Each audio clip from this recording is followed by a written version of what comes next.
Welcome back to the Extra Rep Podcast, guys. I'm Josh. I'm Liam. So today we're going to be talking all about micronutrients. So first, we're obviously going to talk about what they are, what they do, and do they actually matter. We're going to talk about some specific deficiencies, some really common ones that all of us see through coaching. We're going to talk about obviously how they affect fat loss and muscle growth and performance, recovery, hormonal balance, all those sort of things as well. Obviously, we're going to talk about how to get enough without trying to overcomplicate it as well with simple foods and supplements and things that you can sort of cover your bases straight away. And we're also going to talk just a little bit about gut health and sort of absorption. And a lot of people will have an issue with actually absorbing the nutrients, even though they're actually using them. So that's going to be one that Liam will definitely go through at the end. But I guess, like I said, first place to start is what are micronutrients and why do they matter? Take it away, Josh. Yeah, perfect. Straight back on me. Sweet. So I reckon this one's like, from a vitamin perspective, I'll take it, but I reckon this one's more in your wheelhouse from cool. The diet plans you give everyone. You're on a bit of a micronutrition sort of binge in your cut at the moment, so I reckon you're the best person for this. So I think, in terms of micronutrition, like a good way to almost look at it is like your weight will determine, your sort of, I guess your calories will determine your weight. Your macronutrients, your protein, carbs, and fats will determine how you look, and your micronutrients will determine how you feel.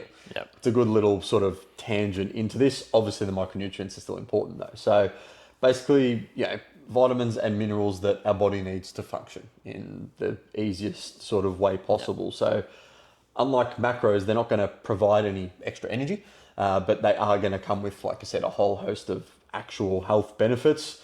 And a lot of people, generally speaking, because of that Western processed diet, we generally just don't get enough of. And there's hundreds. There's hundreds, but there's some main ones we will obviously sort of go through as well. But to sort of, I guess, lead in terms of just basic micronutrition is really just thinking, if you're going back to foods, having a look at what you eat. You want to make sure you're getting enough fiber in. You want to make sure that you're getting fruit, vegetables, grains, oils, good fats. All these little things will play a part. So before you even probably go down that micronutrition route, I would actually just have a look at your diet and be like, okay, are there things I can clean up here? Can I change this afternoon snack into a salad? Can I add another piece of fruit here? Can I, change a carb source for a better carb source? Can I make my protein better, grass-fed meat, those sort of things, just to get more micronutrition in, I think is a really good place that you need to start before you start going, it needs to be specifically these 150 supplements. Some people will come in and we'll talk about recommendations of those as well. Yep. But I think a good one for you to go through will be some deficiencies, especially you see probably more in the blood work than anything that, I'd say if you give us a top 3 or a top 5 that you just see chronically deficient, most humans, if not all, are probably deficient in these. Most humans, well, everyone's deficient in magnesium, especially if you're an athlete or you're a very active person. Magnesium's huge. I would say another one would be vitamin D, just from all the time that we spend indoors and depending on where you live on the planet as well, circadian rhythm, stuff like that. People that do shift work, people that sit in an office all day, vitamin D is a really big one. We can go into sort of vitamin D receptors and immune health and all that stuff and why it's so important. But another one that I would see is B vitamins as well. Specifically the methyl group of vitamin B9, B12, all that stuff. There's actually a lot of research out there that B12 stores don't deplete straight away. They deplete over years. And a lot of people that go from, say, a meat-based diet to then just a massive drastic shift of, say, a vegan diet because they thought it was healthier, they can feel healthy at the start, but gradually their blood work gets worse and worse because they're getting depleted of a lot of things like the B12, folate, and methylcobalamin, and then folate, which is vitamin B9, and then also the iron stores. It's a never-ending puzzle when it comes to micronutrients. Yeah. So with going back to magnesium, what would you say in terms of that? It doesn't, not so much a dosage, but what would you recommend people do to start upping their magnesium intake? Yeah. So there are a lot of foods that are rich in magnesium.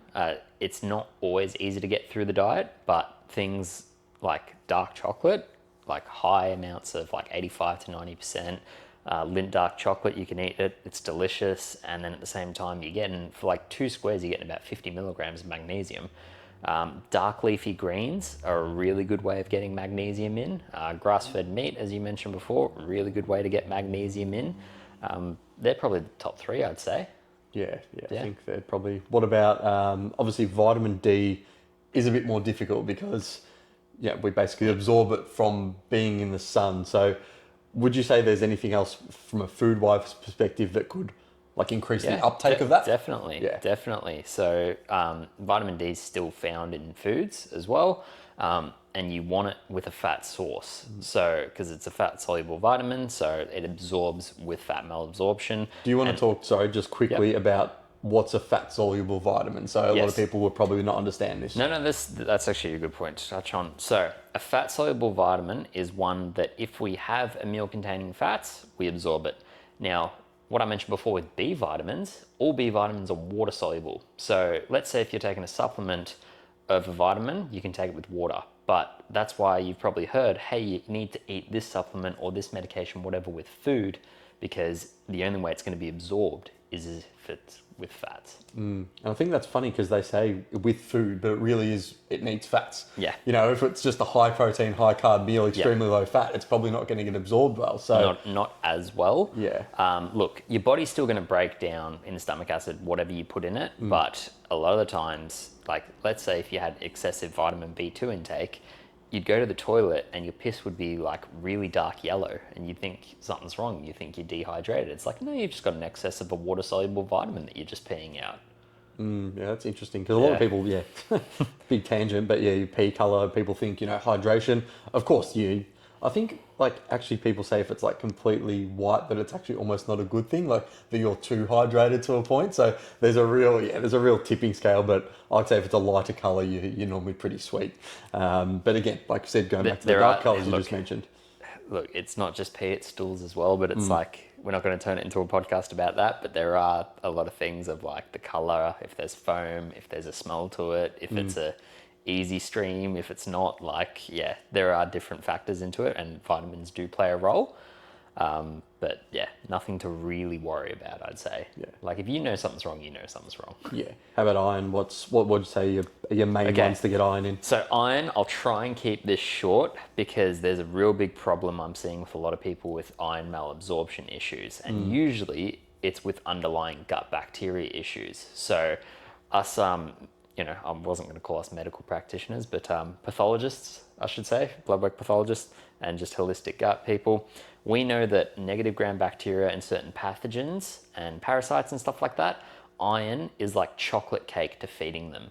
So they love it. So I never actually recommend an iron supplementation. I recommend a supplement to help uptake iron and absorb it better in the bloodstream and in the intestinal tract. So I use a multitude of things.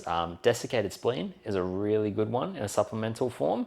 And then also lactoferrin is really good. Now, lactoferrin, if you want to get it through food, it's very hard to get through food, but a lot of whey protein concentrates actually have high lactoferrin source because it comes from the milk. Now, if you actually just wanted to eat iron, any form of meat is really good for iron. Dark leafy greens and vegetables contain a bit of iron as well. But I'd say it's probably those two are the best.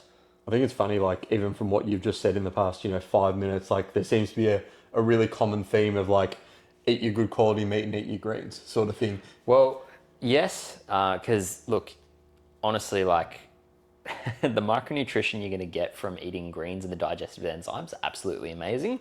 And you eat a grass-fed steak, for example, and it pretty much covers all bases of the fat-soluble vitamins, choline, L-carnitine, all the other good stuff. Like it pretty much does cover all bases. But I just speak so passionately about the iron one because I know so many women who have their periods and have blood loss think that they've got something wrong with their iron due to that. And it's like, no, there's some other underlying thing going on, whether it be with the diet or whether it be with some negative gram-bacteria overgrowth going on in there. Yeah, I think that's really interesting because, like I said, it goes back to, like you'll talk about it with the gut and absorption a bit later, but really big things that, we really need to focus on as well. And I think B vitamins, going back like the amount of people I see, like I said, who've changed to potentially a vegan diet or vegetarian, and they're just getting to a point where, like a year later, they're just so fatigued all the time. And it's just because, like you said, they're starting to lack those B vitamins that they just not even can't get enough of. Like they could, but they're just not absorbing them in the correct way as well. Not getting the fat soluble vitamins. There's different types of B vitamins as well. Like you guys mentioned, you heard me mention before that there was a methylcobalamin. There's a cyano one as well. So they're two types of different vitamin B12, but depending on a genetic receptor, one can methylate, one can't in the body. And it goes the same for like methylfolate and all those other ones as well. So like there are different types. Vitamin B1 thiamine is one I see people really deficient in, but there's also two other types. There's allithiamine, there's benfotiamine. So there's different types that you can take, and there's different types that we actually absorb through food. But honestly, like eggs, dark leafy greens, grass-fed steak, the better the sauce, the better quality you're going to get. And I think that is one thing that, again, people have gone to a point of like, organic, grass-fed, blah, blah, blah, they've gone to like praise it, think it's the holy god. And now, like I said, the pendulum of the industry swings the other way where it's like, oh, frozen vegetables are just as good as, fresh and that sort of stuff. And of course, it's going to depend on, where you're at, what are you able to absorb at the moment? Do you want the best quality possible? Do you need the best quality possible? Of course, that's what you want to strive for. But that doesn't mean that's always, obviously possible with people as well. Unfortunately, there's always a cost associated with it as well. Exactly right. So that's, obviously a bit of a, I guess when it goes back to that, it's like you can probably find, obviously some supplements are going to be more expensive, right? But there's probably a middle ground you can find to help, uptake these sort of things if needed as well as making some little changes around nutrition and, like buying in bulk and things like that are probably definitely going to help too. Should I tell the story that you saw on my story the other week about the meat? Which meat? About people complain that they can't buy meat because it's so expensive. Oh, yeah, but then in Coles, you compare it to the butcher and, I made the math out and I took the photos on my story and posted it. And for the exact same price, if you went to a butcher compared to if you went to Coles, you got 1.57 kilos of mince, and then at the butcher, and you got one kilo of mince at Coles. Which is probably not even a kilo because they just pump it up with more water as well. More water, more anabolics, more hormones. The colouring was different of the meats. One's way less processed and handled, and one's also packaged in plastics, and now we're all afraid of microplastics. Talk about the colour of the meat. So how can you tell that your meat is a better quality? What colour, do you prefer? I prefer it to be like a nice pink. Just... depending on the meat, actually. I should specify. Let's say beef. We're talking red meat there. Yeah, talk beef. A nice, like, reddish pink. Pretty much the darker you see that, like if it starts to become like a bit of a purpley colour, it's not the best. You can still cook it, but it's aged a bit. I think it's good because sometimes you'll see those things in Coles and, you've probably got to be careful because I'm sure they've food dyed them to make them more colourful and stuff like that as well and change the colour. We can touch on specific food dyeing. So we mentioned before about vitamin D, how important that is, and a lot of people go straight to salmon. You want to make sure you get your salmon wild caught because there are farms out there that dye their salmon pink. And so they don't actually have all those omega-3s and fatty acids and all the quality nutrition. It's actually could be something as shit as a basophil. It just died. It's funny with the salmon. I always thought when I saw the orange salmon in Coles, I was always like, oh, that must just be what it is. But the real Atlantic caught salmon is almost like a red color, like more of a red color. And straight away, if you see that red, wild caught Atlantic salmon, you're like, oh, okay, that's the good stuff. That's what you want. Eat the skin. And exactly. Eat the skin. That's where all the good stuff is. So I think going back to how micronutrients affect fat loss, muscle growth, what would you say? I guess I guess we know if we're doing all the right things micronutrient wise, we're probably going to be building more muscle, dropping more body fat, and performing more. Performance, mental health, energy, sleep, they're all going to come into play if your micronutrition's on point. It's like you're going to feel good, you're probably going to want to go to the gym, you're probably going to push more PVs, you're going to feel better afterwards, going to want to feel yourself, going to sleep well that night. Exactly. It all, again, spirals and snowballs. It's easy to get, You'll make better decisions. That's the best way to like describe it. It's like, because when you're so fatigued and depleted in micronutrients, you're not going to make the best decisions. Yeah, for sure. And going to like, I mean, yeah, it's pretty easy with that one, isn't it? It's like, you've just got to eat better and you will feel better and then you will perform better. And that will in turn give you more muscle, less body fat. Obviously, training, nutrition, sleep, stress go into that as well. But from a micronutrient perspective, if you can look after it from that way, that's probably going to spiral and get your macros more in check and your calories more in check and all those sort of things as well.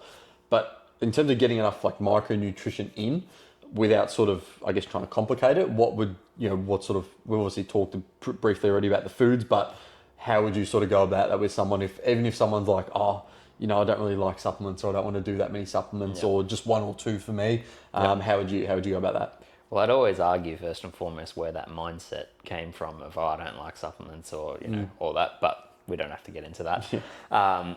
Rule of thumb for me is just have 2 servings of veggies a day. Yeah. Like you can have it morning and night, you can have it lunch and night.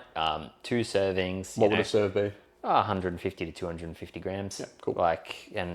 Dark leafy greens, it can be cooked. I prefer to cook my veggies just because there's less risk of oxalates and pesticides. But yeah, you're pretty covered there. I'm always cautious of which veggies depending on the client because gut health does play a role. Some veggies and fiber, if someone's got gut issues, can be horrendous for them, but some they can tolerate really well. Some can make them really gassy and brain foggy. Some, it makes their gut health awesome. So I am just cautious of that. But, if you're someone like me who's done a lot of work on their gut and can eat whatever veggie and feel fine, then just load it up. Yeah, I think back when I first was having major gut issues before I hired my first coach, I was eating pretty much like chicken, broccoli, rice, and all that. And believe it or not, it was the broccoli that was like seeping through my intestinal lining. Broccoli and cauliflower, I think. What are they? I should touch on that. Like broccoli, cauliflower, and a lot of other groups of like nightshades and stuff that has like a thick layer like capsicum and silver beet and stuff like that. A lot of times people can see it in their stools the next day, which means that it never got absorbed in the first place and it never broke down properly. And broccoli sprouts are really hard to digest. And, I was smashing them too. Exactly, because we were all told chicken, broccoli, brown rice 500 grams a day of broccoli at least. Yeah, we were all told that broccoli was like, if you want to build muscle, eat broccoli. Like, it's the best veggie out there. But for some people, they just get bloated and feel like absolute crap. And it can cause leaky gut. Yeah. I think definitely like I had some sort of symptom as leaky gut. And my coach at the time, we didn't do any blood work, but basically just put me on a ketogenic diet and then slowly started reintroducing carbohydrates, which is, again, is that the most optimal thing if I'm trying to build muscle? No, but at the same time, if I've got a leaky gut, then there's an issue here. So I think a lot of people will go into like, well, I want to build muscle straight away. I want to lose fat straight away. But you've at least got to take a step back and be like, okay, where are you at, I guess, metabolically healthy right now? And if there's issues, like we need to fix them because it's like building a house and you're like, you're getting the foundations. It's like if you don't have any of those foundations right or, someone's stitched you up, they've done a cashy and stuffed you up and then your house is fine. Seems fine at the start, but then after a couple of years it starts breaking down, you start having all these issues and the insurance policy's done, the guy's done a runner. The same thing happens if you're not looking out for your micronutrients and trying to build that from the ground up because then you're going to be able to perform when you train. Then you're not going to have any gut issues. Then you're going to be, feeling good and being able to do all those right things. And that's when your body composition probably is going to make the biggest jump in progression. Yeah. I mean, look, I've got a bone to pick with some people. Like I know some people that just took a bunch of anabolics, ate 7 meals a day and just got big and jacked. And yes, they had a whole host of issues after it, but they don't show you that. They only show you the results that they got. And majority of the times the results was because of the pharmaceuticals that they were taking, not because of their diet and training methods. Yeah. And, you don't see all the problems that go on. You don't see the constipation, shit and blood, all the stuff that they go through to look like that. But the physical symptom of what they look like, and, people can just look at it online of what they're preaching and be like, oh, well, that's what I want. And they don't realize all the pain and, shit that goes behind that.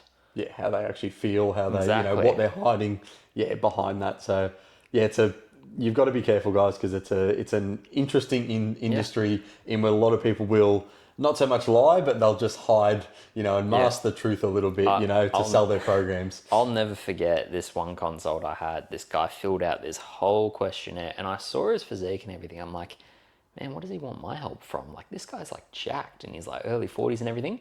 And then I just saw his questionnaire and it's just like constipated, anxiety, like on these medications, on XYZ, all this. And I'm just like, what I'm seeing in a physical photo does not correlate to what I'm seeing on paper that he's sending me.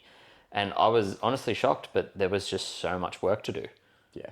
I think it's like you said, I've done it as well, looked at someone being like, oh, this person's going to be sweet, but they've had underlying issues, back when I couldn't fix them. And I'd be like, am I doing something wrong? Like, I swear they're being compliant. They must be lying to me. We need to touch on that. Yeah. So that is a big one. And look, if there's any other coaches listening to this, like, because this happened to me and this is how I started going down this route and pursuing like pretty much never ending education. And Josh is doing the exact same thing. It's when someone comes to you and you don't feel like you have the tools equipped to fix them or even refer them out to someone. And it leaves you questioning like, what the hell's going on there? Because everything I thought I knew about XYZ and training method and diet and everything, it's not working for this person. So something's going on. And I had the same in myself. I've had the same in multiple other clients. Like, I had this one where this girl was on 1,200 calories a day, training 4 or 5 times a week. I saw her step count, saw her sleep tracking device, saw her food getting logged into my FitnessPal. So I did trust her, did believe her. Can't accuse her of lying or anything, but just the scales and body weight, everything, just nothing was shifting. We did a blood test and a PCR stool test. Bam. H. pylori infection. Bam. Anemia. Bam. CRP inflammation through the roof, chronically inflamed. I'm like, okay. Yeah. So here's some things that we have to now, pretty much attack. Yeah. And I think like everything we've talked about so far, it's always good, guys, to still firstly take that step back, right? You might just sit there and be like, oh, maybe that sounds like me, or maybe I have this, or maybe I have that. Take a step back, be honest with yourself, track everything properly for a couple of weeks, everything. Do it properly. And if that still comes back and there's no shift, there's no movement, you're still feeling like shit, feeling like absolutely nothing's changed, that's when, you can probably start going down, especially the route of, do you have an issue? Do you have a malabsorption issue? Anything like that. And again, I'd definitely contact Liam if that's the case, because he'll be able to help you out with that. But that is something that, a lot of people, like to use this sometimes, unfortunately, as a bit of an excuse, a victim mentality to be like, oh, I've got a gut issue, or it's this, or it's that, when really, if you're smacking 3 dare-iced coffees sitting on the toilet at the job site, no wonder you're feeling and probably looking like for shit. breakfast. Yeah, was it the smoker? Yeah. The tradie breakfast. Yeah. It's a big M and a sausage Big M roll. pie, yeah. Can't realise why your guts are all fucked up. Exactly. Awesome, guys. So I think that was a really, really useful episode. Obviously, went through everything micronutrition there. To give you one simple takeaway, I would say if you can have 500 grams of veggies and at least 2 pieces of fruit a day, as well as some grains, as well as some red meat, I think that's going to hold you in really good stead. But again, if you want some extra information, make sure you reach out to myself or Liam. We'll be able to help you out. But until then, guys, we'll see you in the next episode. See you guys.